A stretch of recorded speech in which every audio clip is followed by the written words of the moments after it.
So this man is a billionaire and he is not a Trump supporter. But listen to what he had to say after finally meeting with Donald Trump. This is just beautiful. I'll give you two observations.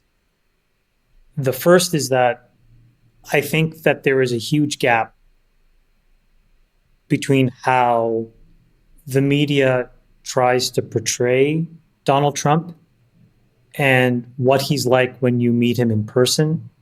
And that gap is really wide.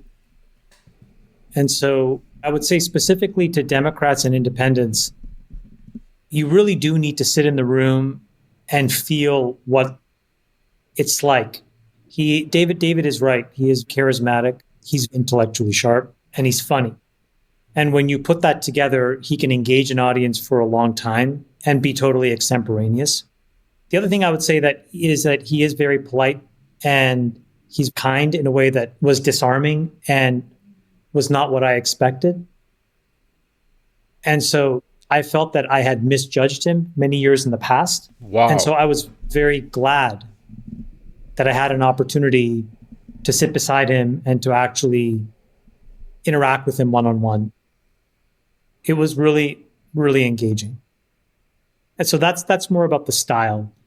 And then about the substance, what I would say is it was not just a pro-America agenda, but it's very clear that he was pro-innovation. So he was really supportive of AI in the details that he talked about. He was very supportive of crypto in those details.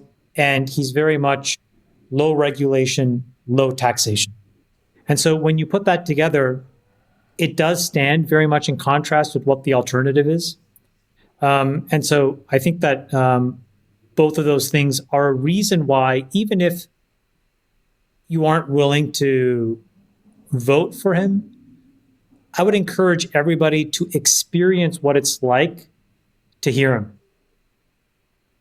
Freeberg, your thoughts on all this? I didn't go to this. I didn't go to the event. I don't know. No, I know. Just big picture. I'm wondering our why bestie's Chamath hosting this. I want to know why Chamath didn't wear a tie. Everyone else is wearing a tie.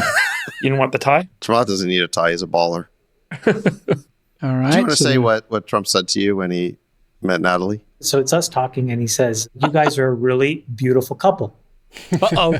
And I said, "Well, thank you." And then he turns to me and he goes, "Well, you must be really rich." He says this thing. And I started laughing out loud. Nat thought he was hilarious. So because of the disparity in the looks between you and Nat is what he was sort of implying. You guys sat next to him at dinner. Yeah.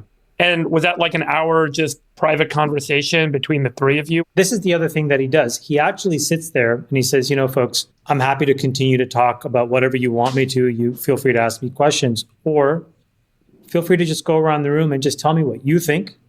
And what would happen is people would say different things, and then he would start asking questions of other people, and the thing becomes almost like this roundtable discussion of topics we talked about Iran, we talked about foreign policy, we talked about deficit and debt. Like the Clintons. Crypto regulation, everything. What did he say about deficit? Well. What did he say about deficit and debt? Well, he's very much he's very much on your side of we have to really figure out how to get spending in order and get the deficit under control. Well, congrats on it. Sounds like a success. God bless this man for his honesty. This is what happens when you stop listening to the fake news media. You can make your own conclusion. You let me know what you think about this in the comment section. God bless you and your family. Catch you on the next one. Trump 2024. Good for him.